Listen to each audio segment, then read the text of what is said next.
Hello, ladies and gentle guardians, and welcome to another episode of Fireteam Icarus. Today we are playtesting with the one, the only, Good Game Kitty. I just thought. The man, the myth, Listen, the legend. first of all, I need everyone to just take a moment and just imagine your average alley cat that's just kind of sitting behind the keyboard and obsessively licking at a cup of coffee, because that's what you're dealing with tonight, folks. Good leche. But good evening, everyone. I am very excited about tonight. I am so stoked to be here. Okay, hang on. Because Yeah, we gotta get the pre-game. So, let me go over why I'm so stoked to be here. Wait, why is my map broken? It is not. Is it not? It is broken. I'll fix it later. But anyway, so, as folks, if you're a member of the Velvet Fan Gift Discord, as you know by now, we are working on Dungeons and Destiny 2.0 playtesting. We're still in the alpha phase, which is the time period where we like to just kind of throw stuff at the wall and see what sticks, you know? We're not committing ourselves to anything. We're doing a lot of data gathering. We're getting feedback. We're getting opinions. We're paying attention to why players are making certain decisions in relation to certain mechanics. And when we finish up this alpha phase, the whole point of doing this is that when we go into our next phase, we take all of this information, everything we've learned from watching players and talking to them and analyzing their actions, and then we build the actual game, right? So, keep all of that in mind as you're about to, well, these four players here are about to experience the content, and for everyone else here watching, keep this in mind that we're still in alpha. But we're at a very exciting point of alpha where we're actually going to be going through and we're going to be showing off characters who have their first 5 levels. So the playtest we did before this didn't have any class features. It just had the powers. It just had grenades and melees and stuff like that. But now, characters actually have class features. And we're not going to talk about them before we start playing. We're going to start playing, we're going to get into a combat, we're going to just do bog standard, fight off the enemies kind of thing. The players are going to use their characters, they're going to use their features, and then afterwards, we'll talk about those features a little bit more. We'll take questions from the players here, we'll take questions from the chat, all that other stuff. Sound good, folks? Yeah, sounds good. Sounds good to me. Good. Allons-y, mon ami. All right, so we have here, the 4 classes we're going to be showcasing are going to be the Arcstrider, Shadebinder, Gunslinger, and Sunbreaker. And that is class in the D and Destiny term of class. I know in the video game your class is Hunter, Titan, Warlock, but in the tabletop your class is Arcstrider, Gunslinger, whatever blurter. But all right, folks, enough fooling around. Enough fooling around. Oh my god, you are too good at that voice. He sure is. You're sitting out here in the EDZ. I had to look at the map a little bit. You're sitting out here in the EDZ, and you were enjoying a nice little break on your patrol in this old rundown house when suddenly the Fallen start attacking. Oh my god! Alright, everyone's going to roll their initiative, and just make sure you click on your token before you roll initiative so that you get sent to the turn order. And I'm gonna go get your enemies set up while you're doing that. And also... Yay, a 1. Ooh.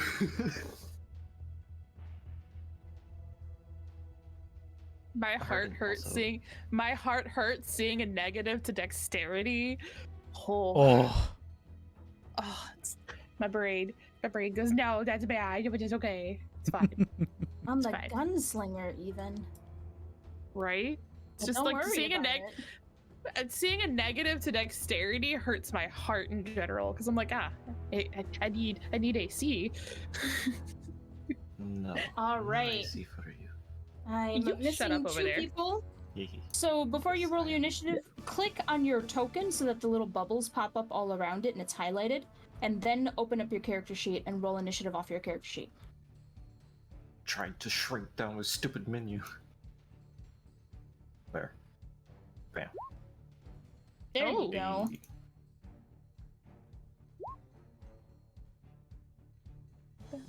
And Nice. there we go. All right. And so you guys have your initiatives rolled. Now it's time for you to see what you're up against. I'm just going to go Yeah. through, make sure I don't have to break any ties. No ties. All right. Here we go. Oh boy. We're going to be starting with the Swarm of Shanks. First thing it's going to do, since swarms can fit through spaces big enough for one of the creatures in their swarm, is it's going to fly right in here and start swarming the building. Then we're going to go to our Shade Binder. It's your turn. Yay. Okay, so, question: is there such a thing as what do you call it? Collision. Can I move past a friend, or You are they in my way? You can move through the spaces of allies. You cannot move through the spaces of enemies. Sounds good. So, what I am going to do is look at this. This looks fancy. That sounds great. So we're going to move down here about a good 10 feet-ish. Take a couple steps.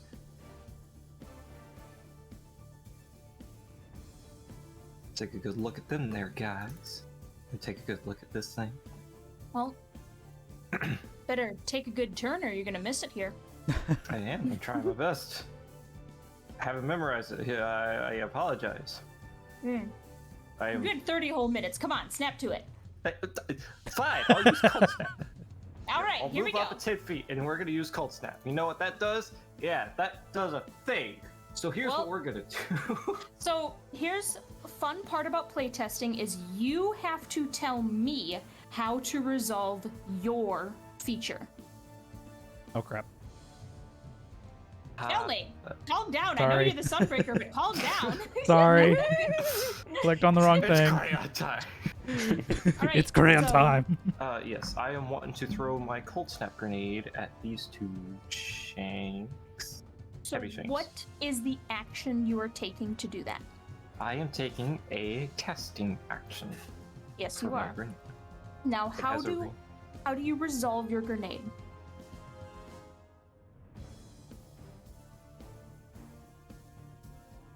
What? It says so on your sheet. You just gotta read through what it says on your sheet. I mean, I need you to tell me because I need to know how you're interpreting what you're reading, right? Okay. I throw a concentrated mass of stasis at a hard surface within range. All targets that share the same space as the impact site, as well as up to 2 other targets of my choice within 15 feet and within line of contact with the impact site, must make a Constitution saving throw, becoming frozen for the next minute on a failed save. A frozen creature can repeat a strength save at the end of each of their turns, ending the effect itself early on success. All I right. am going to throw it at this particular area. All right. So you and- check it on the ground there, Yep. and your And- 2 targets are going to be the 2 shanks. Yes. So I need to make a what con? What A save? con save, please. Constitution Con save. save. And what is the DC? The DC. That is a very good question. In the center of your sheet, there should be a macro section. One of them's going to say Cold Snap. If you click on that and send it to chat box. Hiya. Middle of your sheet, not to the left. The middle in the macro section. Yes, the middle, because I am great at this. There we go. All right, DC is 14. They're both going to pass. Great. So they are not frozen, and I have just used up my turn, and that will end it. All right, so it's going to go to the walker's turn. The walker is going to do some walking. I didn't even see the big boy. Yeah, me neither. I'm like, over here. what now? Start walking. It's not got nothing line of sight yet. Gunslinger, it is your turn. Cool. Lovely. Because I don't start out with any of the fun points, do I? I have to earn those as I go. You have correct? to earn them. So Lovely. just be a gremlin. This is the class for gremlins. I would like to happily, if I can find my exactly how far this is. All right, so 20 feet, easy to make that. Take a step back, sprint, and I'm gonna slide that distance, taking 2 attacks with the hand cannon, one through the legs of my Shadebinder friend, and then one right after at each individual shank. Yes. All right. So both of these attacks are going to have disadvantage. So go ahead. Yeah. Let me move the distance just so I know what I'm doing. So you're just So I put like, myself at- oh. Yeah. So 2 attacks. So that is going to fail, but you'll get one of your fun points. Lovely. And And then- the second one. Also gonna fail, but you'll get another fun point because it's on every Hey. attack. Yeah, that's 2. That's fine. That's all I needed. That's what I wanted to start getting. I'll take the misses. It's fine. It's All right. fine. That's it. All right. So heavy shank. First one is just gonna be like, what is the shank version of what the what? And it's gonna try shooting at the gunslinger. It'll actually get 2 whole hits, baby, for 8 and 8 kinetic. Well, actually, it is going. Well, it's not melee attacks; it's range attacks, so you can't do that thing. Don't worry about it. Oh, Nope. Hyperlink wants to hear the name. You can use the name when you spend them, okay, gunslinger? Oh, I will. That's why I didn't want to say it yet. All right. Heavy shank. The other heavy shank's gonna take a shot at our Shadebinder here. It takes its first shot, and it's gonna end up hitting for 11 kinetic, So, and then our second shot is going to miss the Shadebinder. All right. That is going to be the Shank's turn. And then we go to Arcstrider. It is your turn. Okay. First of all, I will move out of this room and go to here to help my little guys. And I will try to cast. Oh, I have to be close. I will use my gun, my hand cannon, and attack these heavy shank here. All right, so this is going to be a normal attack with your hand cannon. Yes, a normal attack with my range cannon. All right, go ahead and make your attack roll.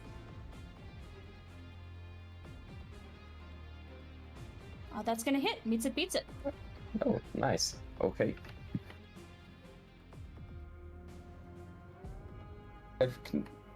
5 connect damage. All right, and you do not have extra attack, so that is your action. If you have any bonus actions you'd like to spend. Let me see. I will save this for another time. All right.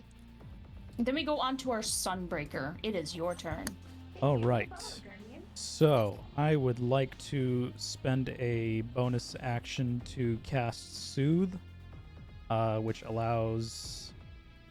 I could spend a point of Inner Flame to heal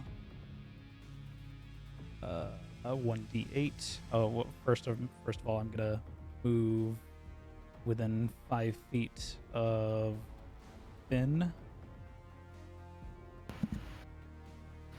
And then he is going to heal 6 shield points. So- Let me see real quick. Ignition Are you- aura.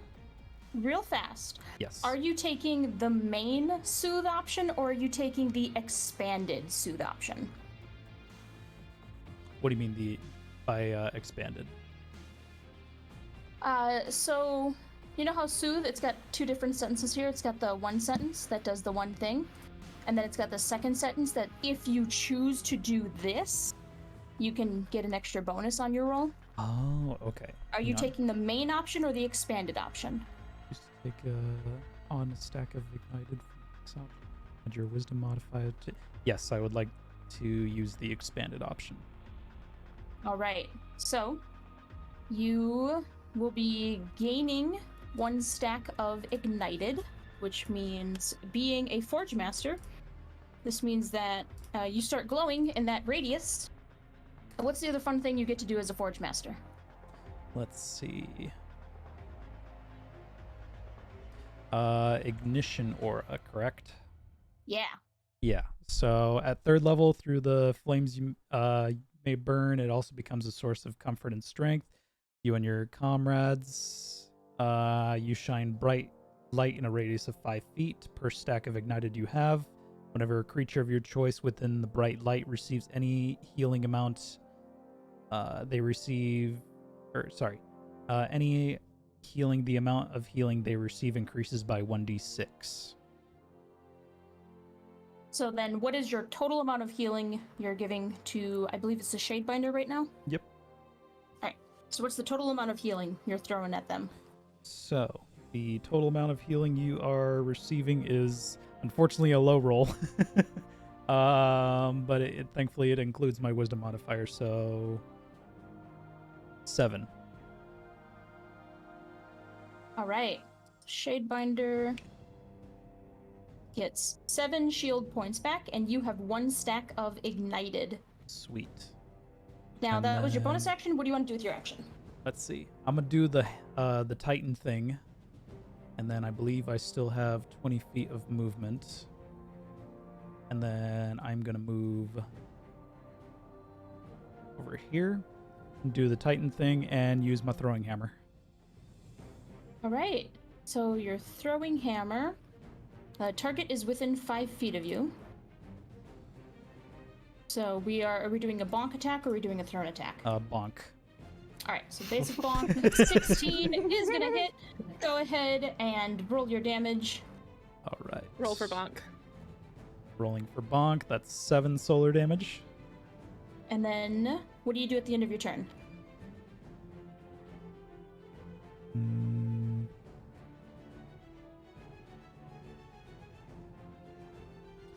I still have another attack. I mean, you do. Yes, that's right. You have extra attack. Yeah. So you could bonk again. I could do that. Yes, I'm gonna do that. Roll for bonk. Roll for bonk. Is it a free action just to pick up the hammer? It would be your Oh, item no, I didn't even throw it. interaction. Okay, never mind. But yeah, if you threw it, it'd be your item interaction. So That's a 21 to hit. does hit. And that's another 6 solar damage. All right. So that was action, bonus action, movement. What do you do at the end of your turn? I think that's gonna be it. What do the stacks do to you, though? Oh,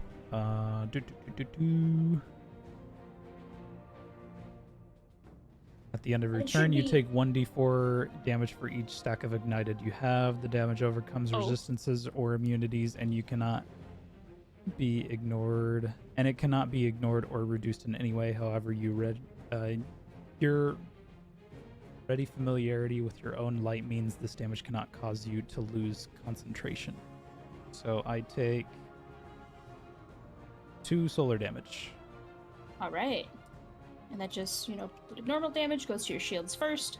But, I mean, Sunbreakers, you got the health for it. You're Yeah. fine. I'm fine. I'm tanky. We're gonna go to the Swarm's turn. The Swarm, it's got a target right in front of it. It's just gonna start shooting the target right in front of it. Hit me. Do you want to do anything about that, Sunbreaker? Let's see. Because it's taking a shot.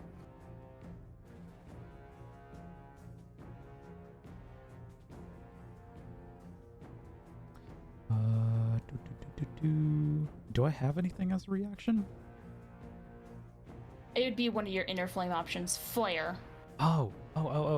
When you are attacked by a creature within 30 feet of you, you can use your reaction to spend a use of inner flame and cause disadvantage on the attack. So yes, I would like to use that. If you choose to take the stack of ignited from this option, you can instead cause the creature to have disadvantage on all attacks until they make until the end of their turn. So this is a Swarm. It's about to do a ton of attacks against you. Do you want to do one, or do you want to take on the extra ignited and do all?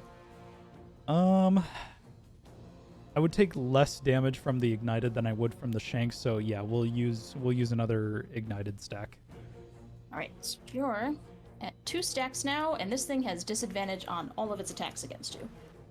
Lovely. That's gonna be all 6 of them are gonna go disadvantage, disadvantage. That one manages to hit anyways, so that'll be 5 arc from that one, then 1. Ouchie. Squints at your AC, and 1 more lucky hit for 6 arc. Okay. But since you took on an extra stack, that means your aura radius increases. And we go to our Shadebinder. All right, very nice. So, I am At the start of your turn, before you do anything else, since you cast your grenade on your previous turn and you don't have a grenade charge anymore, you have to make a recharge roll. This should be in your macro list towards the top. There should be one called recharge rolls. Just click that one. Yes. If I just click recharge rolls. You get your grenade back. Hey, very nice. You'll love to So- see it. You could cast it again if you wanted. I am definitely going to cast another one. Another one. All right. Hit your cold snap macro so I can see that DC again. Yes. Click the button. That's going to be 1, 2. Not so lucky this time. They're both going to fail. So they Very are nice. both frozen. They are both frozen. That is lovely. And because I casted a stasis anything, I am going to get a stasis shard. You would have gotten that on your previous turn as well. But you didn't I remember did. it, so you don't get No, it. I did not. No. That's So- why I didn't mention it. All right. So you cast a stasis power and you gain 1 stasis shard. Woohoo! And what does that mean for your character when you have stasis shards? It means a lot. I actually wanted to ask this. What's a power ability modifier? For you being a Shadebinder, your power ability modifier is... I have to scroll all the way up here to find it. Superclass Risen, Shadebinders, that is Wisdom. It is your Wisdom modifier. Oh, interesting. Okay. So that's a 1 plus 3? Oh, I can have a max. Okay, okay, Yeah. okay. So the max you can have at a time is 4 at this level. But you have +1 stasis shard, which means your AC is going to increase by +1. Very nice. At least for the minute or until I spend it. Whoop. That retub time. Yeah. Just for So- that, the walker's gonna do it. Okay, no, never mind. Is that gonna be your turn, Shadebinder? It would appear so. Yes. All right. So then we Thank are you going to for go to the walker's turn, resub, and Brian- or, Undercommoner, John. this is for you. Shout out. The walker. Don't boost his ego. We don't need it. Oh god. Fuck. The walker gets up to the door, pokes its head around the corner. Mercy. Hey guys. Hey guys, how's it going in here? You are too close for it to use its main cannon though, so it is forced to use its turret, and it's going to try to shoot our Oh, poor Shadebinder thing. with its turret. I know, little baby. Mercy. It does hit for 8 kinetic. Ugh. I do not Shadebinder. appreciate. And then that's its turn, Gunslinger. You have 2 special points. I do indeed. Okay, what is the distance between those two currently? Because that's just out of my range, but they're made of metal, correct? They are. Is it possible to spend a pizzazz point to bounce my first shot off of the closer heavy shank into the second heavy shank Yes, it is. for a ricochet round? Yes. A ricochet shot. Yes. Lovely. I would like to do that and then send the other shot to the second shank. All right. So, first shot. They're frozen. Mm. You have advantage. Roll again. Yes, yes, you do. Lovely. So the first one would still miss. So sad. So sad. All right. Second one will also miss. Okay, well that is already an advantage. So, Gunslinger, just like you did this power slide into the room, and you're like, "Watch this, guys!" You're trying to ricochet around, and it's going in the opposite direction. I am gonna happily take my little self back over here behind this wall, because no, I don't like this taking my face right now. You had to like fishbone to get out of the way of your own ricochet. Probably. It's fine. Maybe I rolled. It's okay. I still have one pizzazz point left. Pizzazz For fun things. Pizzazz, baby! I'm a showman, man. There's so many cool things that I can do that don't really affect combat, but that's fine. Cool. But I mean, technically, one of could. them, it's the very top one of the list. Technically, you could use that in a combat. Like, there's nothing can't. stopping you. No, that like I'm thinking of how I'm gonna handle that here in a second. So don't All worry. right. That one fails to break out of being frozen. This one is going to try to break out of being frozen. It is also going to fail, which means we go to the Arcstrider's turn. Arcstrider, if you attack either Heavy Shank because they are frozen, you have advantage on the roll. Keep that in mind.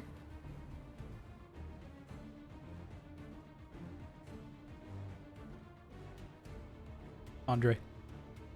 Okay, I'm thinking about what I'm gonna do. Let me see. Oh, Jesus. Nice. Okay, I know what I'm gonna do. It's gonna be stupid, but I'm gonna do it because it sounds cool. I will move Isn't that to here. something all hunters do? Okay. Excuse you. Don't badmouth us over here. I will come here. And I'm gonna use my combination strike. Is that the name? Yep. Yeah. Combination. So combination blow. Combination blow. Yeah, exactly that. Automatically fails strength and save because they're frozen. Yay. I'm not sure if that works here. But also advantage. It's an advantage or it's a instant fail? It be at advantage. Okay.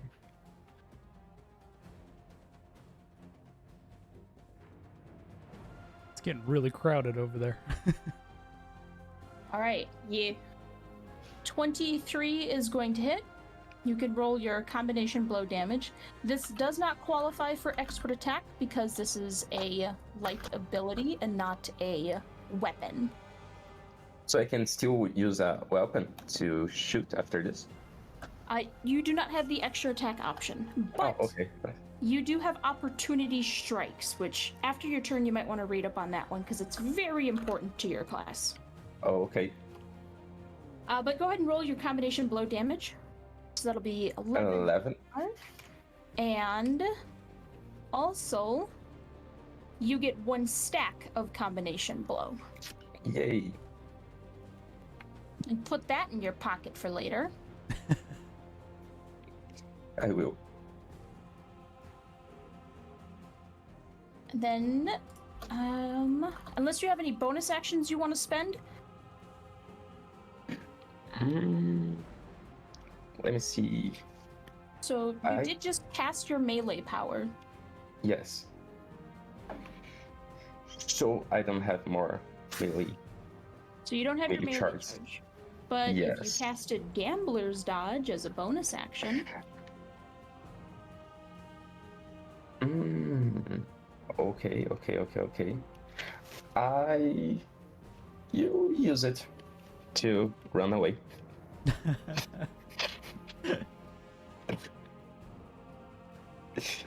so do Oh, you no. wanna- It's not gonna to run away. I was. Well, right now, so if you use Gambler's Dodge, which is, you can only cast the power while grounded, which you are. When you do, they gain the benefits of the dodge action, which means creatures are going to have disadvantage on attack rolls against you. And you can make 1 melee recharge roll for each hostile creature within 10 feet of you, which right now is going to be 2 creatures because that other shank's just a little too far away. Okay, If are you gonna? you moved a little bit closer to it and then used Gambler Dodge, you'd be able to make 3 rolls. Because of the walker. Oh, You have to because of move the right head in shink. here. Yeah. Oh, yeah. Even- Okay, I will do it because I'm stupid. Yeah, I And- mean, you're an Arc Strider. This is just how you roll. Yeah, I will do it. Yeah, let's go. Rush. All right. So we go in there, and then Yeah. you get 3 melee recharge rolls. So in your macro section, in the very middle of your sheet, underneath hit dice and all that stuff, hit recharge rolls 3 times. Okay. 1, 2, 3. Unfortunately, you didn't get it back because you rolled a 3, a 1, and a 2, and you need a 5 or a 6. But you still have the benefits of the dodge action right now.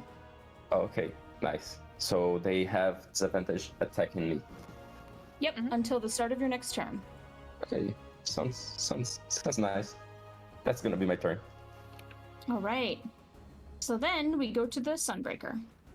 All right. Kick his ass now. Question: can I use smite with throwing hammer, or is that only weapon attacks?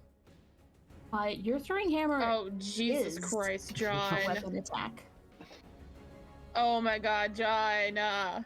Jesus. Thank you Oh for the my 20 good gifted gosh. subs. Oh my god, just for that, the Walker's gonna use his main cannon, guaranteed. That's Look what you amazing. did! John, you know what? We're just gonna murk Urdu Saturday. You're just getting murked. Sorry, I didn't catch that. So your throwing hammer, what you've done with this hammer is you have created a weapon out of your light, and you have this for the next minute until just whatever, all that other stuff. When you make an attack with it, it's still a weapon attack. It's a power weapon attack specifically, but it's a weapon attack. So yes, you can. Okay, cool. Because that's exactly what I'm gonna do against the swarm of shanks twice. Bop bop. Bop bop. Just gonna bonk bonk. Bop, bop. Alright, so It's first a bonk is gonna 18 hit. to hit and a 19 to hit. So keep in mind you only have so many uses of Inner Flame. Yeah, I'm just gonna use it once for one of those. Let's see. So for the first one, it's 11. Then for the second one, 7, so 18, and then adding the... Where is it? Smite. That'd be 9 on the second one. Yeah. And you're just doing the basic option, alright. Yeah. Oh, sorry.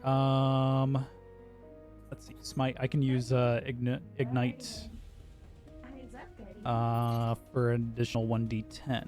So can I take that back, or? Yeah. So let me add 2. You can roll the d10. I have 3 stacks of ignite now. That aura's only getting bigger. He's a very glowy boy. Right, so that's gonna be a total of... I got the damage. Okay, cool. Right. And then... What can I do? What else can I do? I'm gonna do something interesting here. I'm gonna put... Oh, shit, I can't. Because I've already used my bonus action. Alright. What'd you use your bonus action on? I used one of the smites. Or I used a smite. Oh no, that doesn't take a bonus action, does it? Yeah, no. Hmm.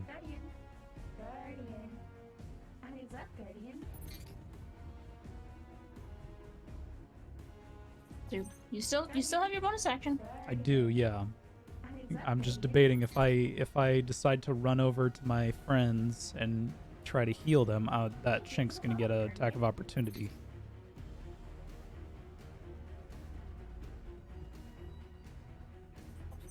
You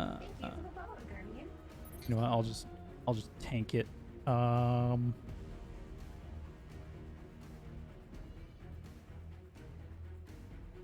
You know what? I'm gonna finish my turn by putting up a towering barricade between me and the swarm of Shanks, All right. and then move my ass over here, All right. and then I take 6 points of solar damage.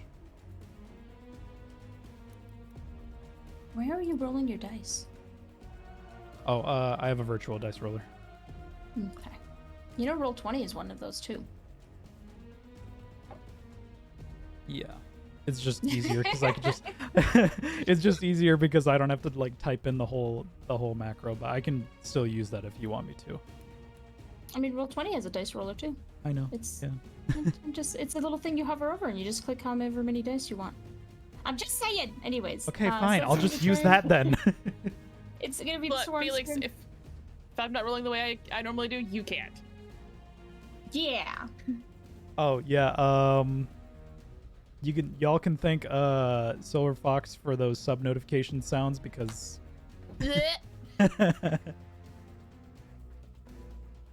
that was her ghost voice.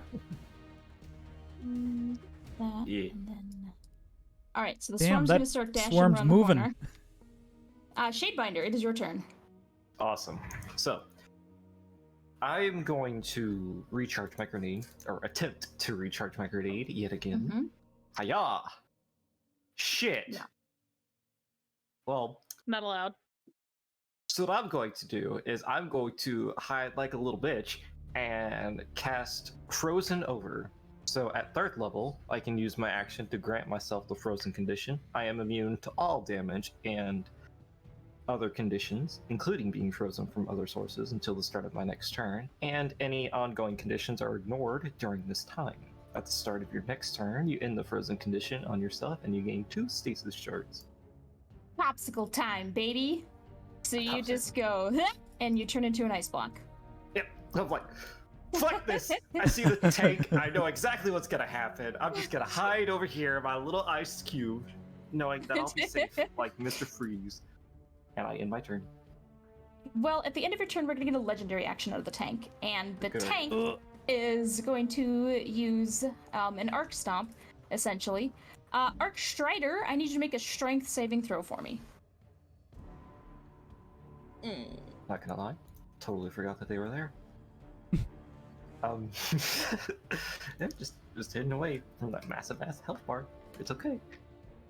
Andre.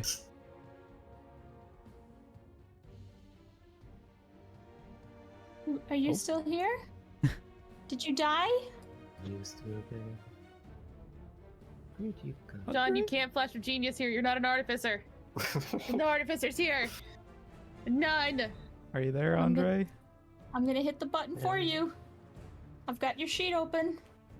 Well, his mic is activating, but he himself is not talking. Oh, but there's nothing coming through. Oh Yeah, no! it's coming through. We can't hear you, buddy. Oh boy.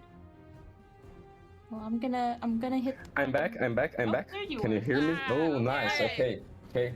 Technical problems. Sorry, guys. This never happened. What kind of test? Mm-hmm. Never It happened before, huh? happens. It happens Yeah. more often than we think.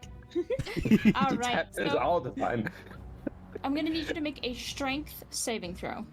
Okay, strength saving throw. With Oh, I roll with advantage. I forgot just a to. 3. So that's the Yep. failed one. So you're gonna take 18 arc damage, and you're gonna be knocked prone. Oh, okay.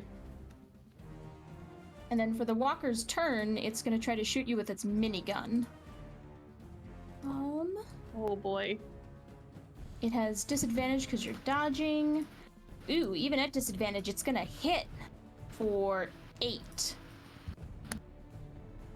So you are shields popped and into HP right now.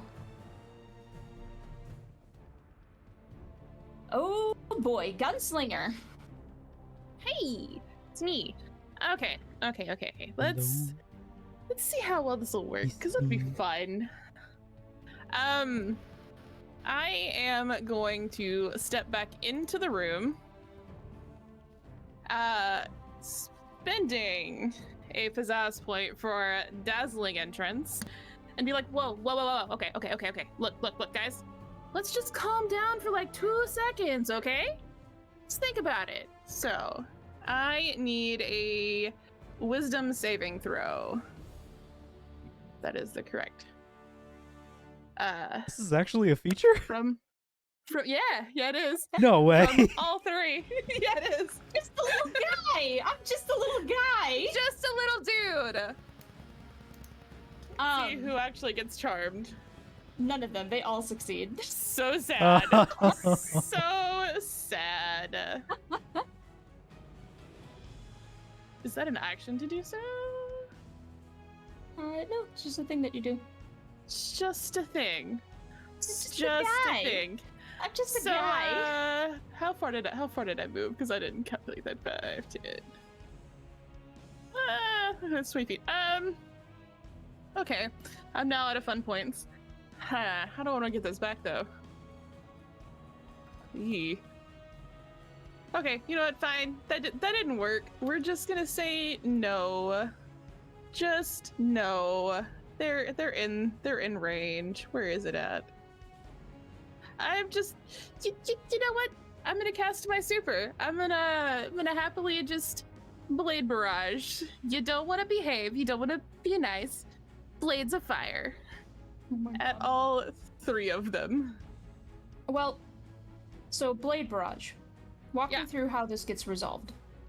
Okay, let me see. It's a fistful of throwing knives. I can throw them up to 3 different locations within a 90-foot cone originating from me. Each location covers a 5-foot cube.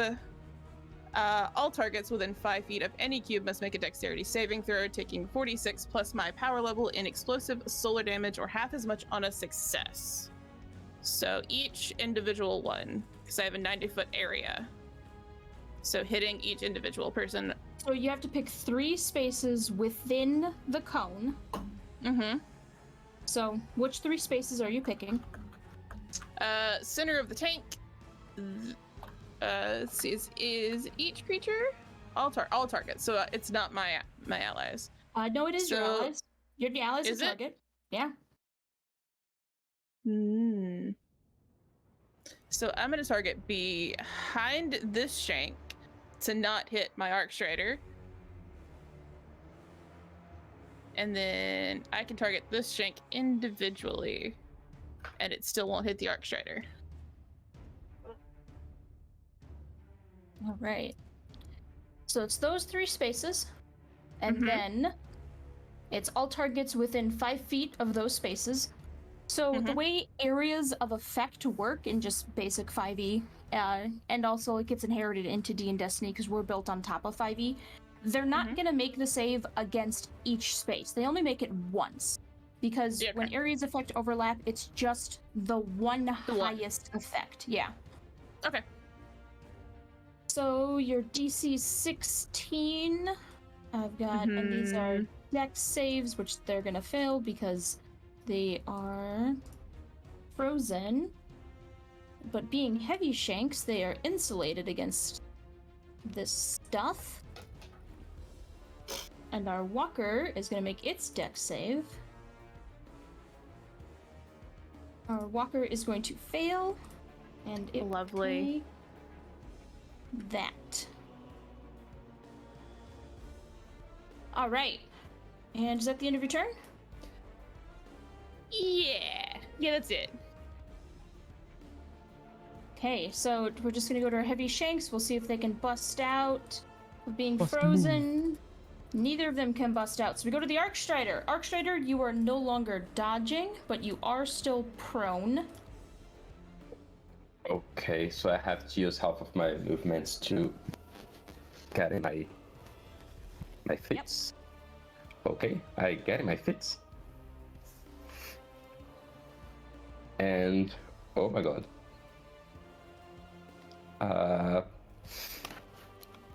Now that I don't have anymore my mid attack, can I make another melee recharge roll? Yep, start of your turn. Now that yep.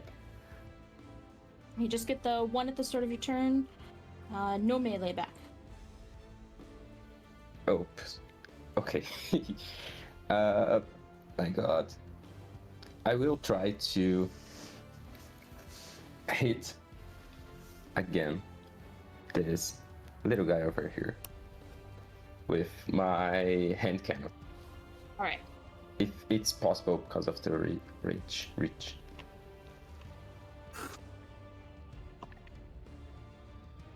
It is, yes. You can shoot them. 17. It's gonna hit if you want to roll again, because you have advantage. See if you get a crit. Okay.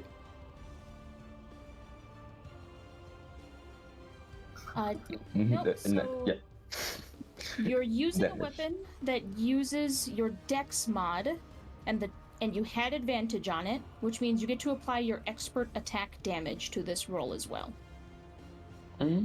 So I can put 1d6 damage, is that right? It should be 2d6. There should be a little 2d6. checkbox at the very bottom of your attacks and spellcasting. One of them should say expert attack. Yep.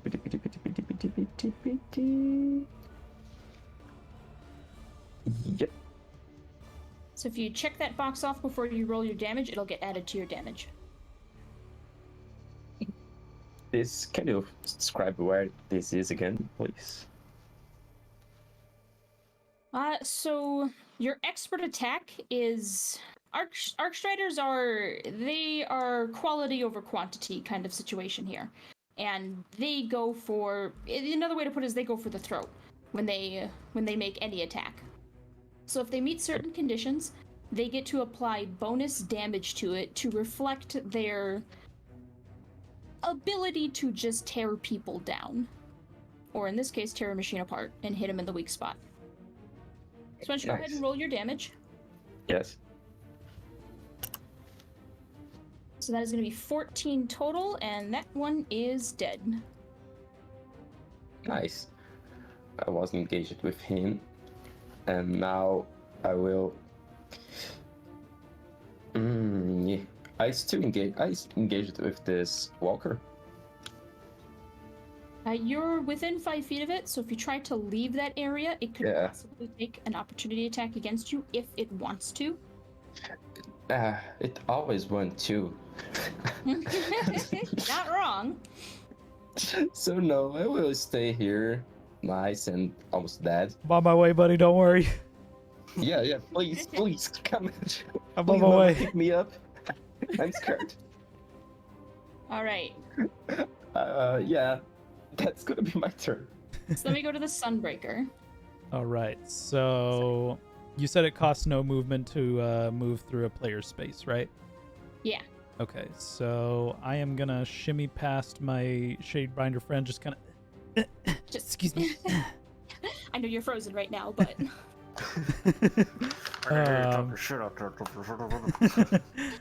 And then I am going to use bonus action to touch the Arcstrider to soothe. Let's see. And then according to Ignition Aura, whenever a creature of your choice within 5 feet within your bright light receives any healing, the amount of healing they receive increases by 1d6. The type of healing determined by the source you are bolstering, blah, blah, blah, do. so I believe this would be your last inner flame. Yes. All right. So you are going to heal. And then... So do you want to take on a stack of Ignited? No. So just 8 plus 6. Those are shield points only. Yeah. So that's just going to be 14 shield points. And so it's For every stack of ignition, correct? That increases by 1d6. No. It's Oh. the aura size increases, but the amount of healing does not. Okay, sorry. So I So just you can clicked reach that him from 3 farther away. times for no reason. Yeah, don't worry about it. All right. So how much are you? You have 14 shields right now. Okay, thank you. And then for my next trick, I would like to throw a grenade right here if possible. A firebolt grenade. Firebolt. Okay. So walk me through, how do you resolve Firebolt? Let's see. Create a small, palm-sized ball of solar light and throw it at a hard surface. 3 bolts of solar light lash out from the impact site. Choose up to 3 unique creatures that are within 15 feet of the impact site and do not have half or greater cover of the grenade. Each creature must make a dexterity save. All right. So Shank's gonna fail no matter what. Go ahead and roll your damage. And what is your DC? My DC is... Where can I find that at?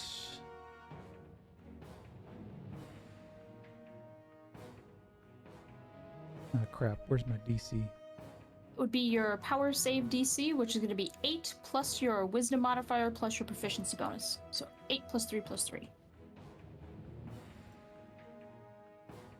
14. I was going to say 14. But in your macro list, you should have a firebolt grenade option if you just click that. Yeah. Oh, there it is. It's... Ooh. And they are also scorched for the next minute as well. Sweet.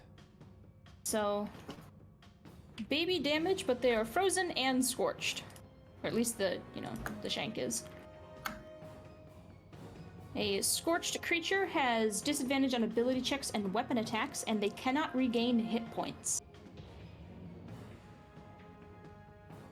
And is that the end of your turn? That is the end of my turn. Wait, hold on. I need to take You take some damage. I take some damage, which is going to be resolved next turn, if I even get to that point. Where's...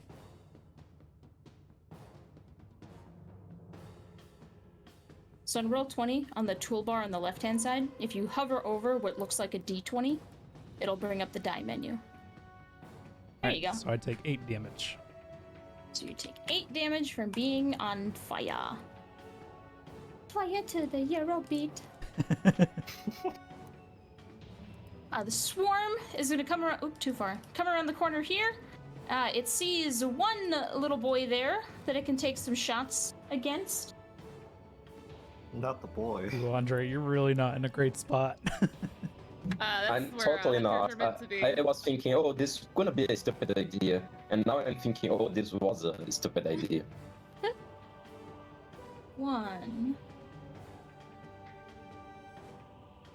2, 3. Gets 1 hit for 4 whole arc damage, baby. I mean, it is a swarm of shanks, so just annoying.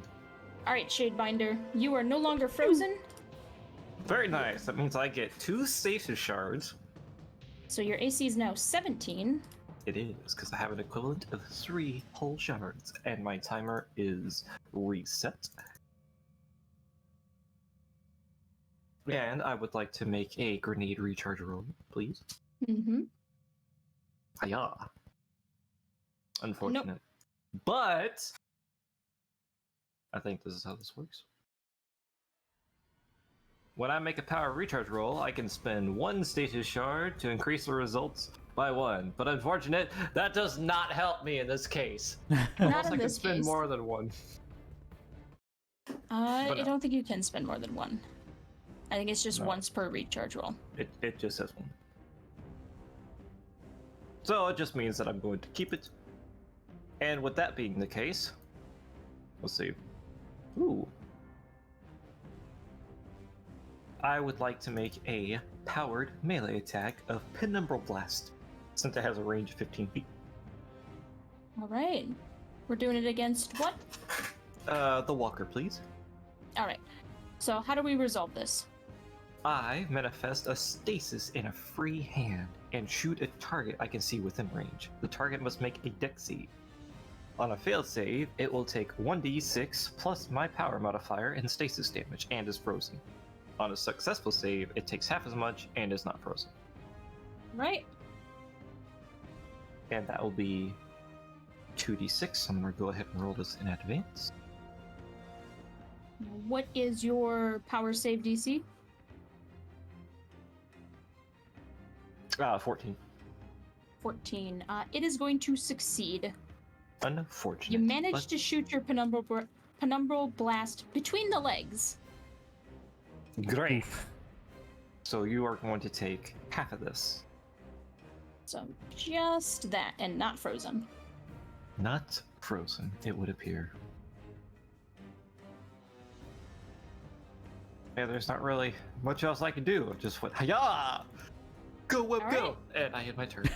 Go, Whip, go. So now we Go, go let's to go. Walker's turn, and Walker is done with this. No. So the please. Walker's going to move back here. Archtrader, you have Hey, you the can't option. do that. It's going to walk back What here. the fuck So you do? Walker, Wait, come on.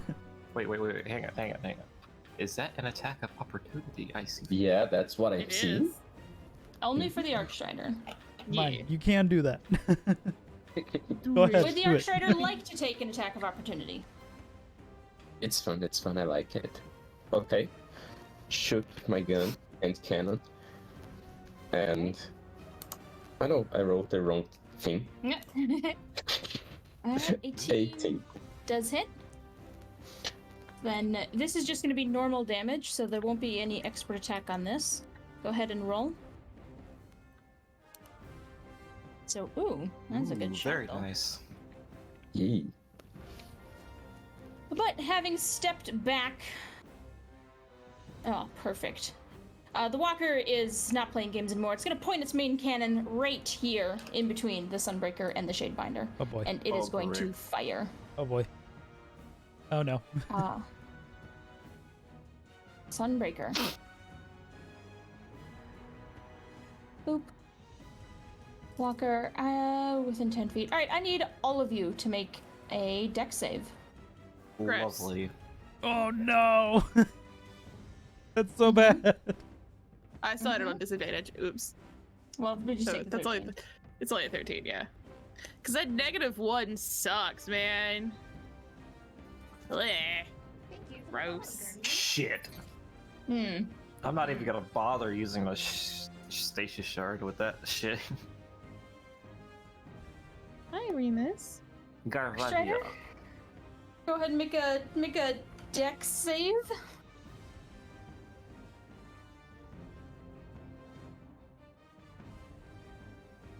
Archstrider. Andre, Andre? Andre, Hello.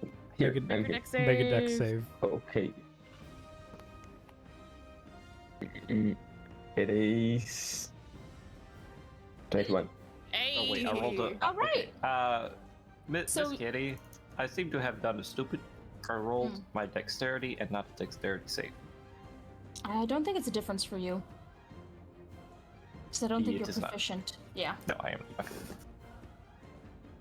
So, hey, Archstrider, you passed. That means Yay. that you're gonna take 25 explosive solar damage. Oh, Oh, That's still gonna kill him. no. Everyone else is gonna take 51. That's gonna kill all of us. And that is going to be partied out. Fire team. Hey, fire you down. So, That's some bullshit. well, I mean, the whole point of walkers, especially being early on, is to teach people how to res and how to use res mechanics. Yeah. Because they've got the main cannon that basically deletes you if you get shot by it. But then, your team just reses you. It also teaches you not to Hey. stand so close to each other because you're all going to get hit by the same payload attack. Oops. Well, I'm 5 feet sorry. You apart? put us all together. It's not like we can leave, okay? No, we could have. We had the. Yeah. Yeah. No, we You were. could've left it I there. tried to stop it. I did. I tried to Man, say no. I you had, guys I had are a charmed plan by and me. everything. It's But okay. but also don't worry about it. This is the point of this is not to quote unquote win. Yeah. The point of this is just to use the new classes and get a little used to the features and stuff like that. So, players, how are you feeling about your classes? It's Oh, they're fun. fun. It's nice to play it. Oh, the gremlin abilities. I am that can do. definitely a one-trick pony. At this You're low one-trick level, pony a little anytime. bit. Yes. Yeah, remember we're only level 5. Yeah. So we're going to talk a little bit about what you folks have here and what you have access to with this. We'll actually start naming things for the crowd and everything. And if people in chat, if you guys have questions or if you have comments, by all means, at this time, put them in there. I will respond to them, just as I will respond to any questions or comments the players here have. So which one do we want to start with, though? Let's talk about the gunslinger. What the hell is pizzazz? All right, Gunslinger. Hey, Hey! let's talk about you. Hello! Let's talk about pizzazz. Pizzazz So- is very fun, man. So, gunslingers, Mhm. they are getting. They're one of the classes that are getting one of the bigger reworks. There's some classes that are going to be very similar to how 1.0 functioned, and it's kind of like, you know, the striker kind of got it right the first time. You know, there's not a whole lot that needs to change there. But gunslingers, so weapon of choice is no longer a core class feature. It is not one of your cornerstone features, is what it's called. When you get a feature in your first 2 levels, those are called your cornerstone features. And typically those features will be enhanced or will naturally grow as you grow in the class. There are things like how, if you think about regular D&D, spell casting is typically a cornerstone feature, and you get more spell slots or spell points or whatever as you grow in that class, right? Mhm. So in 1.0, you had your weapon of choice and you had your bonus damage on your weapon of choice. We're shifting away from that. You still have weapon of choice as a feature, it's just not the same. It's not the bonus damage. So your new weapon of choice is just that you pick a weapon, and whenever you're doing a weaponsmithing toolkit check to work on, repair, upgrade, or rebuild that weapon, the ability check can benefit from expertise. You cannot be disarmed of your weapon of choice, and blah blah blah.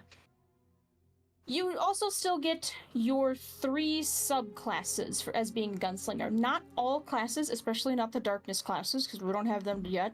We don't have subclasses on those yet. But for gunslinger, you still have outlaw, you still have sharpshooter, and you still have the showman. And what we showed here today was the showman. At 3rd level, the showman gets a resource called pizzazz. So by 3rd level, you've come to understand that the best payoffs are those at the end of ridiculous odds. Whenever you have disadvantage on an ability check or weapon attack due to a self-imposed reason, you gain 1 point of pizzazz after resolving the ability check or weapon attack. A self-imposed reason would be something such as choosing to make an attack while sliding across the ground, turning a simple bout of movement into an acrobatic nightmare, or blindfolding yourself and having no means of overcoming the blinded condition. So you have to be an idiot. Basic gunslinger mentality. Got it. Basic gunslinger mentality, but this is unique to the showman. The outlaw gets Jack of all guns as its core class feature, where you get to add half your proficiency bonus to any weapon you're not proficient with, doesn't matter. They get a couple other things too. The sharpshooter gets Chain of Woe at 3rd level, so that moves from, I believe it was an 11th level, it moves all the way down to 3rd level. And showmans get pizzazz. And pizzazz is the... So we get a question here in chat. Is pizzazz inspired by Cade's personality? It's not just Cade. It's inspired by characters like Vash the Stampede or Captain Jack Sparrow, or just all of those dumbasses that you look at. You're like, how are you good at this? Or like a Jackie Chan fight is what pizzazz is trying to capture, right? So you can have a maximum amount of pizzazz equal to 1 plus your charisma modifier, and you lose all pizzazz when you complete a long rest. So you have to constantly be doing weird shit to get it back. And you can, once you have pizzazz, you can spend it on pizzazz options. You can spend it on a dazzling entrance where you try to enter a room with gusto and style. You can spend it on basically attempting to, if not so fast is what it's called, a creature you can see makes a melee attack, you can use pizzazz to try to stop them in their tracks. You saw the ricochet shot as well. There's run and gun, that if you use your action to dash, you can spend pizzazz to take the attack action as a bonus action, and so on and so forth. I like it because it sounds like it rewards the role player. Mm-hmm. Yeah. We I'm so excited to see this in full fruition. I'm gonna have Yeah. fun with it. it's Never for playing anything else. it's for people who want to be just the gremlins, who they want to be, they're not, because here's the thing. When you do something that has disadvantage, for some reason you have caused, right? Either two things are going to happen. Either one, you're not going to succeed, you're still going to get the pizzazz, or two, you are going to succeed and you'll get the pizzazz anyway. It's win or better win. Like, you can't go wrong. There's no lose-lose in this situation. I see this as an absolute win. It's an absolute win no matter what you do. Nikki, this subclass screams you. Right? Now we pair that with the Scion from DSC. Yeah. Now, Done. Just the done. question is Blade Barrage exclusive to Showman? Blade Barrage is, Or I in should this reverse that. playtest, it is exclusive to Showman. I can't tell you if it's going to stay that way, because that's just how we wrote it for this playtest. And we're still in alpha, so, Interesting. Okay. We have another question in the chat. Does Arcstrider have special unnamed attack interactions? Unarmed attack. Unarmed, attack. sorry. Yes. Not this version of Arcstrider, because they still have their 3 subclasses, but yes. And it's called Arcstrider, not Blade Dancer. It's got the name of the Arc Hunter class now. Yes. So Arcstrider got renamed because when Bungie introduced Gathering Storm, we kind of had to take a moment and be like, originally we had it named Blade Dancer just because a bit of nostalgia, to be honest. When we first made Dungeons & Destiny, Forsaken hadn't even come out yet. It was still very early into Destiny 2, and I liked Destiny 2. It's just Blade Dancer was my baby. Blade Dancer is better. We'll die on that hill. No, I'm gonna be real with you. I freaking love Arcstrider and D2, okay? Especially once you get into that combination blow dodge chain. Oh my god, that is so much fun. That's favorite what way I'm to running play. currently with Gathering Storm, but Yeah, exactly, exactly. But Blade Dancer It's will so always much be better. fun. We'll always Frickin' die on Blades that hill. killed it. How dare. But when we're looking at the name of a class, names are very important, because whether you realize it or not, when you read the name of something, it causes you to come up with an idea of what that thing is in your head, and then you're going to have a reaction based on how your idea matches up to what is happening in the text. So if pizzazz was called "you're boring," right, and not pizzazz, you're gonna be like, what is going on? You're gonna have that disconnect between the name and what's being described. So Yeah. we're looking at it at the time, Blade Dancer, and we're saying we got 3 supers here, one of them has a blade, the other 2 don't. We can't call it Blade Dancer anymore because they don't revolve around their blades anymore. So Arcstrider. That's fair. But that tangent. So yeah, pizzazz is what you're going to be using if you're a showman hunter. Chain of Woe is what you're going to be focusing on if you're a sharpshooter. And then you have your Jack of all guns is what the outlaw is going to be focusing on. The outlaw is kind of, they can make any situation into a positive for them. It's about working with what you have. The sharpshooter is about, you want quality of shot, not quantity, and you want that shot to count. And then the showman is you're just backflipping all over the place, and you're doing weird stuff, and the rest of the fire team's going, why can't you be normal? So, considering that we got 2 questions related to the Sunbreaker, I think we should talk about Sunbreaker next. Yes, I felt that Sunbreaker is in a really good spot, at least for this playtest. It's a really good kind of double-edged sword. While you get to do more damage, you do more damage to yourself.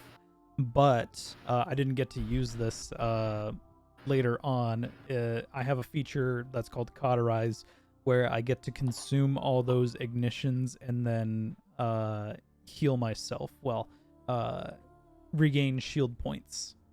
So it's a really interesting dynamic where you want to try to build up this these ignitions so you can do as much damage as you can, but you're also there to be a tank, and it's really interesting how you can just absorb all the cauterize yourself and then just keep on being that tank. It's really fun. It was fun for me, at least. Yeah, this was one of the ones that I was most excited about, but it's also one of the ones that was like the trickiest to try to put into words, you know? Yeah. It was, we had this idea a long time ago where we were like, all right, when we're doing 2.0 Sunbreaker, this is what we got to work with. I think this was like a year and a half ago when we first wrote this.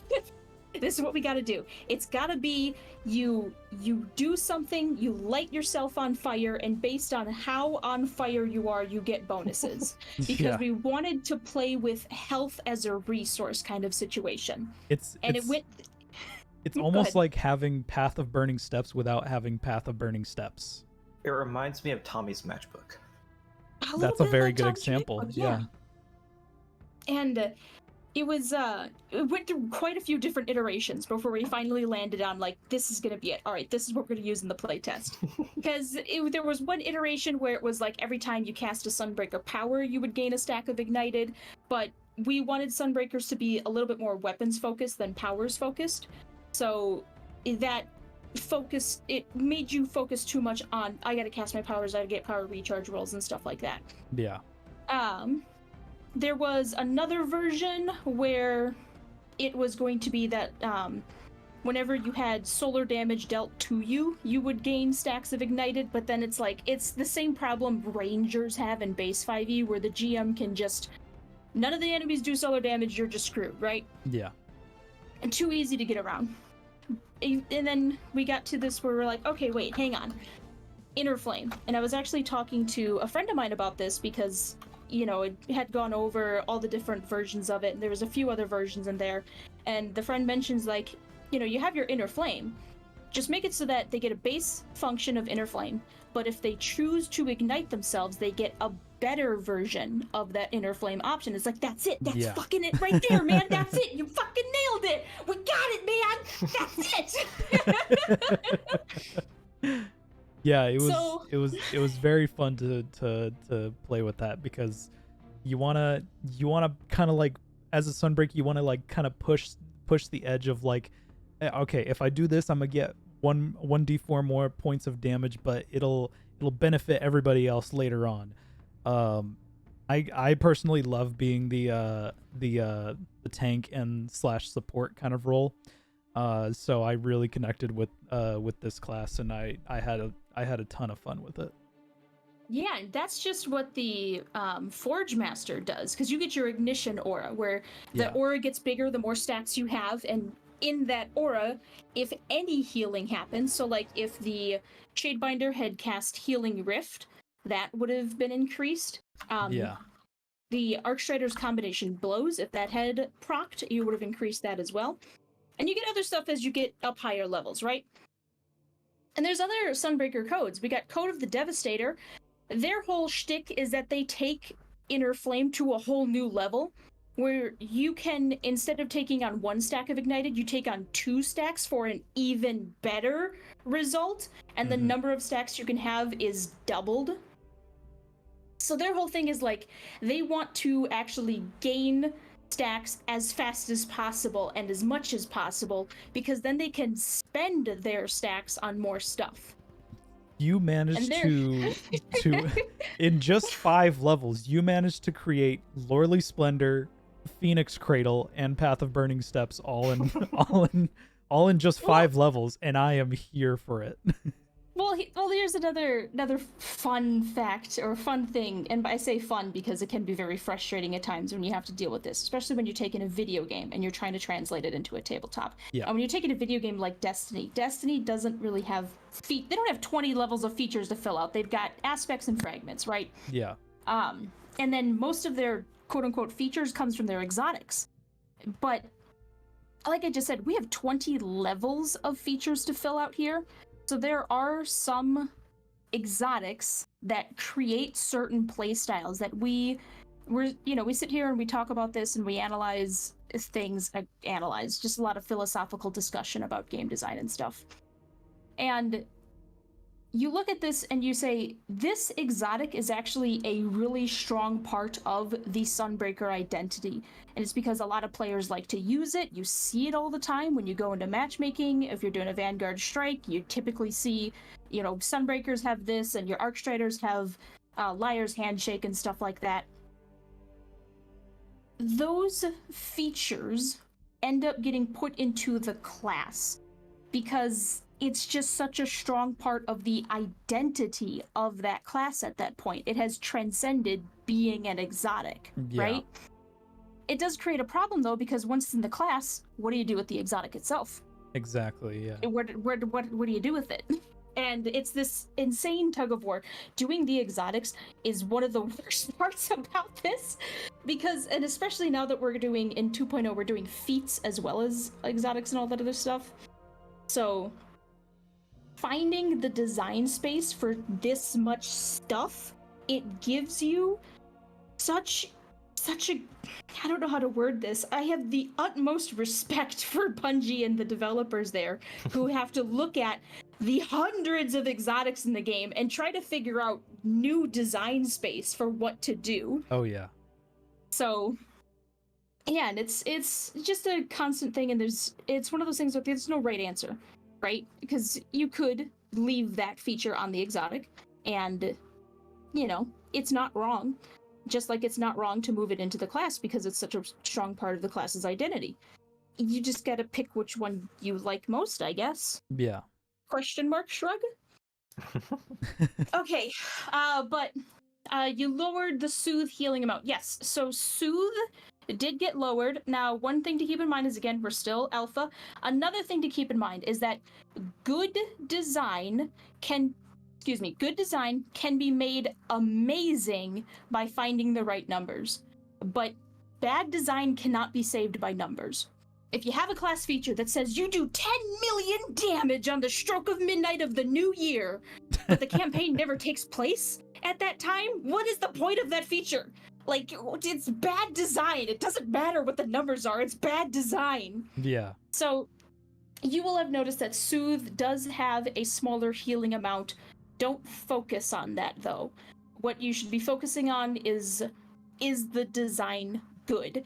Does it still make sense that Soothe is a bonus action? Does it make sense that this is the benefit you get if you choose the ignited version of Soothe and stuff like that? You should also keep in mind that Inner Flame in 1.0, you only had a certain amount per, I think it was like short rest. In 2.0, you have a certain amount per brief rest. So you get those back at every combat. And then, yeah, let's talk about some of the other subclasses a little bit. So we got Devastator, where their whole thing is they're going to do a lot of damage and they're doing it really fast. And then we have the Siegebreaker. The Siegebreaker revolves around the use of sunspots. So if you choose Siegebreaker, at 3rd level, you learn how to control and summon sunspots. When you cast a melee or grenade Sunbreaker power, you can choose to create a sunspot either at your feet if the power calls for a melee attack roll, or centered on the point of impact if the power is thrown or ranged. A sunspot is a cylinder of solar light that's 5 feet tall and has a 5-foot radius, shines bright light in, or 5 whatever bright light. Creatures of your choice that end their turn within a sunspot, or who enter the area of a sunspot for the first time on a turn, take an amount of solar damage equal to the number of ignited stacks you have. While standing in an area of your own sunspot, you have advantage on power recharge rolls, and if you end your turn in the area of your own sunspot, you recover shield points per stack of ignited you have, and you gain an additional stack of ignited. So the gameplay is like you're gonna create a sunspot and that is your spot, right? You're gonna be hanging around that sunspot, and then like let's say you gotta move because the battle's moving down the battlefield. You can just chuck your grenade down there, create a sunspot down there, and move up to your new spot. You are controlling the battlefield when you do this. And when you cast your super and you're concentrating on your super, your sunspots turn into super power damage, which affects other features that you have. Oh. This sounds amazing. Yeah. We have hope he's still in the chat because our boy Pie Man, kind of a Code of the Siegebreaker hardcore, really likes that one. Was a little bit disappointed in 1.0, but Pie Man, I've been listening. I listened to you even when you thought I wasn't listening. I was paying attention to what you were saying in games. Hope you like the new one. Oh, that reminds me. So, because of how you're building Shadebinder and Broodweaver, all the stasis and strand things, are you going to include aspects and fragments into features, or are they going to be like, how is that going to work? Or have you not thought about that yet? So currently right now, you get your first aspect at 6th level. So it'll be in the next playtest, because right now it's just the first 5 levels. We're looking at your core class features and your core power abilities. But you get your first aspect at 6th level, and it's, in D&D 5e terms, it's just, pick one of these features. It is standard to pick a feature, you get the bonuses from the feature. You're not getting fragments, though. Fragments, we went back and forth on this so much, but ultimately we came to the conclusion that fragments are a little bit too video gamey, because one of the just the constraint you have to deal with when you're doing a TTRPG is it's run by people. Most of the games are played with pencil and paper, and asking someone to keep track of their class resources and their exotics and their weapon perks and fragments on top of that, we felt was a little too much. Yeah, of course. So yes, aspects will be in a future playtest. But let's talk about Shadebinder and just the darkness classes in general. So the darkness classes right now, they don't have subclasses. We're kind of waiting to see if Bungie comes out with like more supers and stuff for the darkness classes, and then we might make subclasses based on those. We also just might not make subclasses, period, because the darkness whole thing is not about diversity and stuff like that. It's, it's the opposite of the light in that regard. So it kind of thematically makes sense that they don't have subclasses, period. We'll find out. Yeah. This is just the alpha test, so for now, no subclasses. As a Shadebinder, you get... I should say this. All the stasis subclasses get a version of stasis shards. So the Shadebinder's stasis shards... So it is, you have a maximum number, 1 plus your power ability modifier. They remain for 1 minute. Whenever you gain a new one, the duration of all existing shards resets. You can spend a shard to make a melee ability recharge roll. You also have Weight of Stasis. So your AC increases by an amount equal to the number of shards you have, and whenever one of your powers causes a saving throw, you increase the DC by an equal amount. So if you have 3 shards, your DC increases by 3, and so does your AC. However, whenever you have to make a strength or dexterity saving throw, you must reduce the result by an amount equal to the number of shards you have. So it's pretty easy for you to freeze things and keep them frozen because you're increasing those DCs, but you really don't want to get hit with those kinds of saving throws. That's going to be your weak point, is on your saves. Your AC is going to get pretty high, and you're going to be able to keep things frozen, which will help stop them from attacking you. Can be a problem if they manage to break through, though. Yeah. And when it says you must, it means I can't hold on to it. Like, they're all expended when I make it, whether I succeed or not. You don't expend them to do that. That's just a passive effect based on the number of shards you have. Yes. So let's say I have 3 stasis shards on me and I have to make a dex save. It doesn't matter if I succeed or fail, they're just gone. you don't. They're there. You don't expend them. So if you have 3 shards and you have to make a dex save, you make your save, you reduce the amount by 3, and you still have 3 stasis shards after resolving the dex save. You don't expend them. Oh, very nice. Okay. So then you have your frozen over, which is you turn into an icicle cube, and you just loved it. And then your frigid dominion is your 5th level. You don't actually get an extra attack because your class focuses a lot more on just freezing and keeping things frozen, right? Yes. So when you make a power recharge roll, you can spend 1 shard to increase the result by 1, potentially causing a failed roll to succeed instead. And yeah, go ahead.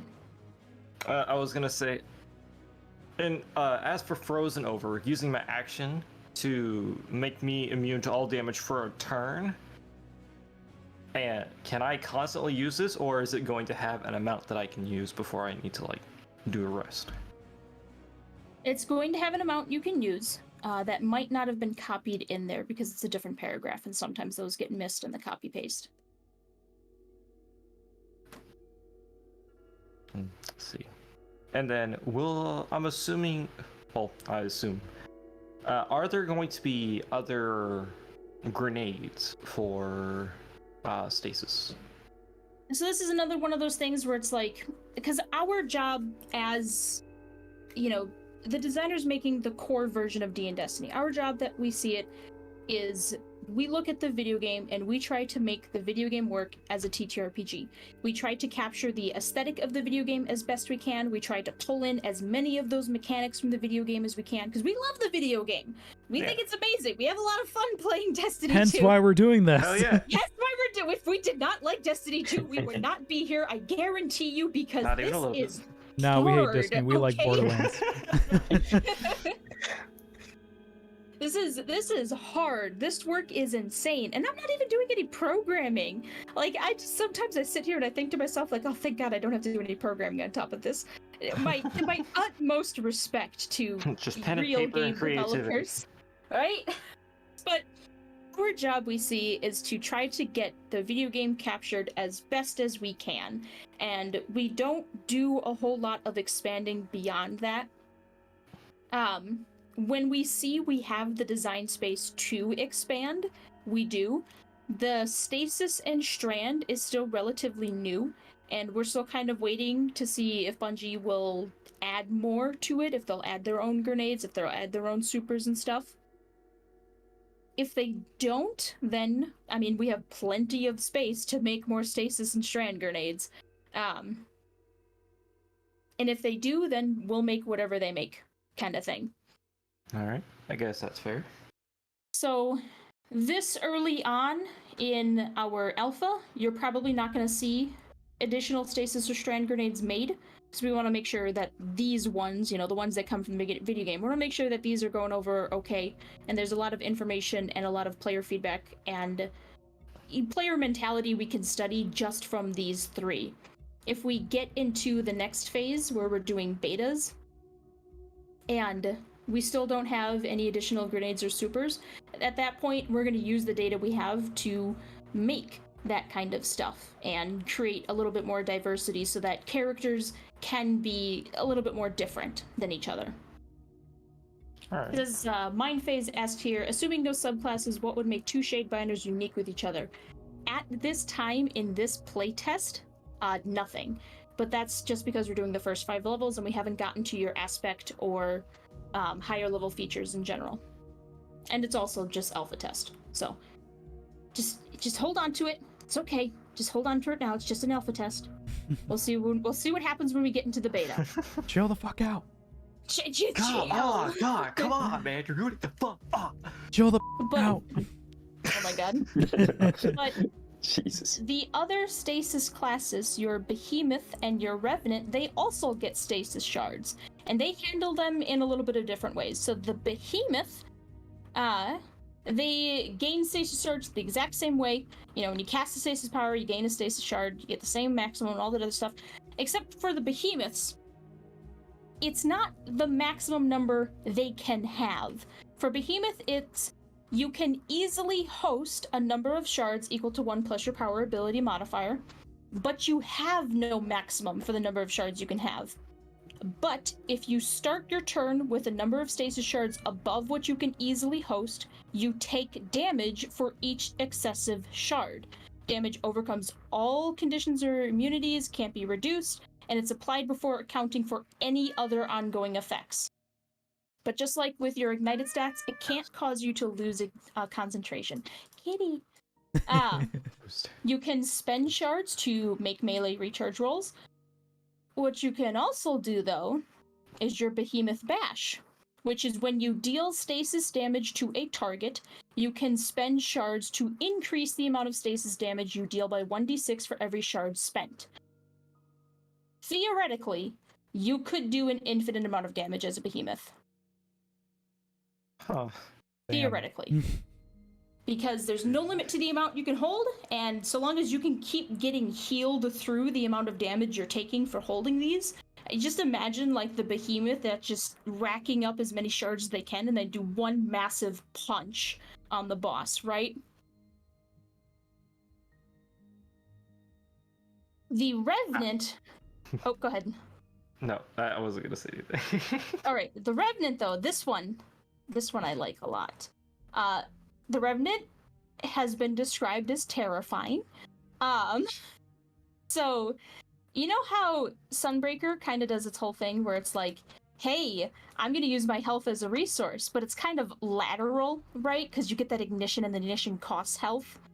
The Revenant goes, I'm going to use my health as a resource by literally spending my health to give myself bonuses. So they have this whole thing, it's called Ravenous, where so long as they have at least one overshield point, they can spend health or shield points to create any of the following effects, and it's a giant list of effects that they can do. They can gain overshield points by spending stasis shards, and also, while they have overshields, they can't die. It doesn't matter if their health and shields are at 0.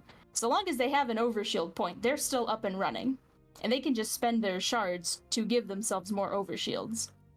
Interesting. So they just go... They just go, man. You're just... Like zealot barbarians that just continue to rage beyond death.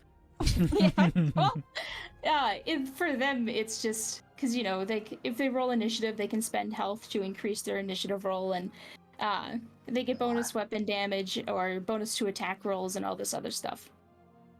Revenant, you just imagine the Revenant standing in the corner, and the ghost is like, hey buddy, do you need any healing? And the Revenant holding on to their overshield's like, no, I'm fine. Mood. And one of the other features Revenants have that I think is just, I didn't come up with this one, but when I read it, I was like, oh my god, I can't believe this is, it's, when the Revenant completes a long rest, creatures other than itself within 30 feet gain 1 stage of exhaustion at the end of the rest. So they bring down the mood for everyone else, and they gotta literally go brood in a corner for every long rest.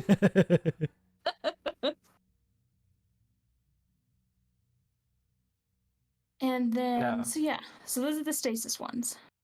And our last one that we previewed here was Arcstrider. Arcstrider is one of those ones that's going to be very similar to what you saw in 1.0. One of the bigger changes is that, you know, Blade Dancers in 1.0 were a 1d8, but Arcstriders are a 1d6.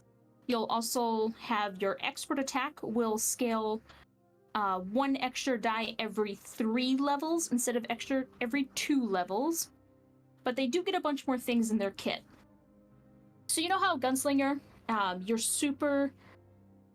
No, because all the ones that you played here, your super was defined by... No, the only... Okay, so some classes right now, and I can't tell you if this is going to stay this way, or if we're going to end up changing it at some point. Because we're just going to see how people react to it, and we'll figure it out at some point. But right now, Sunbreakers, your subclass does not determine which super you have. When you gain your superpower, you pick which one you want to have. For Gunslingers and Arcstriders, your subclass determines your super, and that's because those subclass features we can balance around the super then. And Arcstrider has 3 different supers and 3 different subclasses. Way of the Swift, which is Arc Blade. Way of the Warrior is what you saw, and that is your Arc Staff. And then there's Way of the Storm, which has Gathering Storm. And they still revolve around using their expert attack. They still have their tricks of the trade. Their melee abilities are either Combination Blow, which is when you damage creatures, you gain a stack of Combination Blow. And then if you kill a hostile creature with damage from a melee attack, doesn't have to be your, Combination Blow.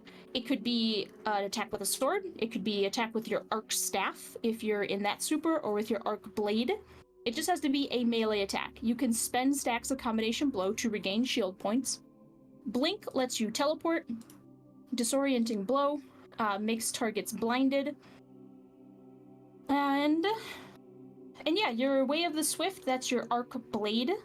And they get Hungering Blade is inherent. So at level 3, if you kill a hostile creature with damage from your Arc Blade, you can make a shield recharge roll. You also get the feature Your Mine, which is when you roll initiative, you can choose a creature you can see. You can always invoke expert attack against that creature when you attack it on your turn. And you lose the benefit if you lose sight of the creature for more than a minute, or if it's reduced to 0 hit points. So it's just kind of picking someone out and saying, you're dying. Arc Staff, Way of the Warrior, is a little bit, it's a little bit more, I don't want to use the word support-oriented, because it doesn't really do support, but it's lateral damage, I guess you could say. Because they can do the whole reflection thing with their Arc Staff. They also have Fleet-Footed, which allows them to ignore attacks of opportunity for a certain amount of distance on their turn. And Gathering Storm, this one, I don't want to talk about on stream. You guys will have to read it when you read the playtest document later. Very Because this one's a little funky. Gonna get funky. But you still have opportunity strikes as a Arcstrider as well, which is when a creature you can see misses with an attack, you can take an opportunity attack against them. So you still have extra attack, it's just done in a weird way. All right. Any final questions or thoughts, though? So that's kind of wrapping up what we experienced tonight. I do have one, yes.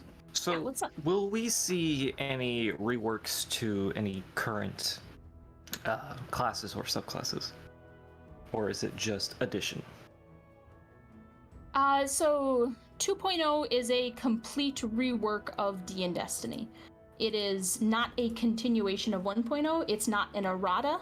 It is a completely different version. And there are even some core game mechanics that are changing as well in 2.0. Okay.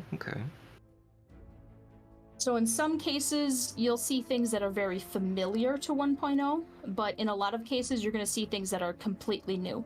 Like, fun fact, overshields, if you take damage and at least 1 point of that damage goes to your overshield, you don't have to make a concentration check. Really? So overshields are getting a buff.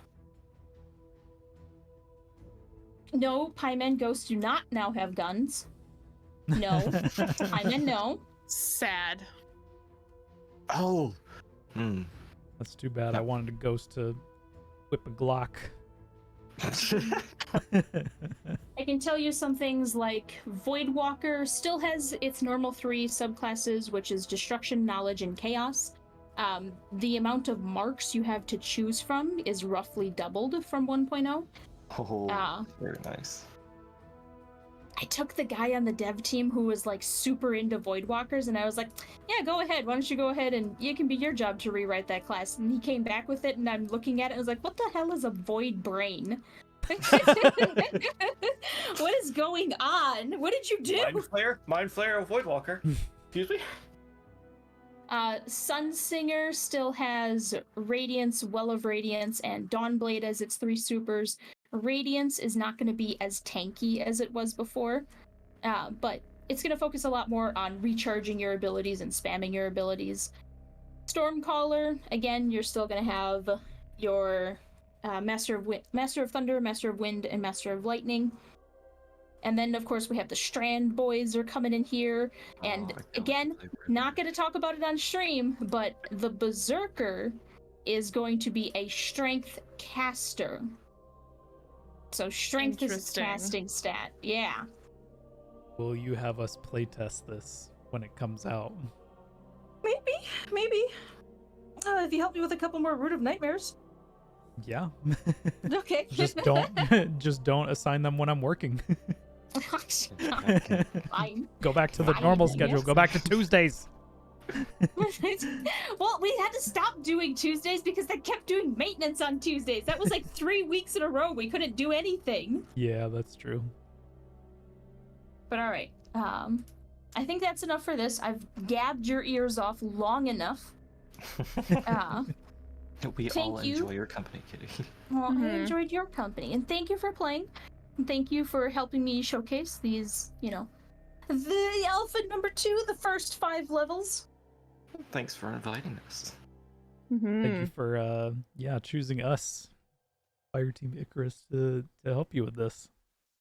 And We will happily be your Pokemon anytime. Well, just so you know, folks, when we get to the bestiary, I'm gonna need some people who are willing to fight some monsters. Yes, please. Some new monsters. Can I be the monster? I want to be the monster. I might, because one of the things we have to do for monster play testing is you have to have someone, not you, run them, Yeah. So maybe. We got, the bestiary is gonna have like 400 creatures in it, so we got a lot. Lovely. I would do it each one per second. Each one per second. Just- All right. We Just introduce them, we polymorph say the into name, another and creature. move on. My God. All right. I think it's enough for me for now. You do whatever you gotta do then to sign off. All right. 'Cause I'm all done. Thank you everyone for watching. Hope you enjoyed. If you did, make sure you hit follow, turn notifications, follow us on social media, Twitter, Instagram, and TikTok. We go live every Saturday at 5 p.m. We will be continuing the second collapse this Saturday, kind of like a shameless plug sort of thing. And watch the fun babies. Yes, come watch us continue the second collapse. Thank you very much, Good Game Kitty, for choosing us to help you play test. It was a joy. It was a lot of fun, and we hope to do it again sometime. To have it done sometime soon. And if anyone out there wants to consider supporting the project, there's all the stuff's on velvetfanggames.com. You can go there and click buttons and do things. Just saying. Go do it.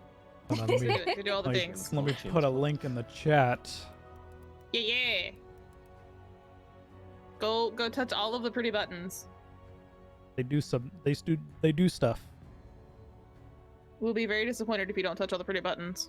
How dare you come All right. into my chat? And not push buttons. All right. Have a good night, chat. Good night, Night. everybody.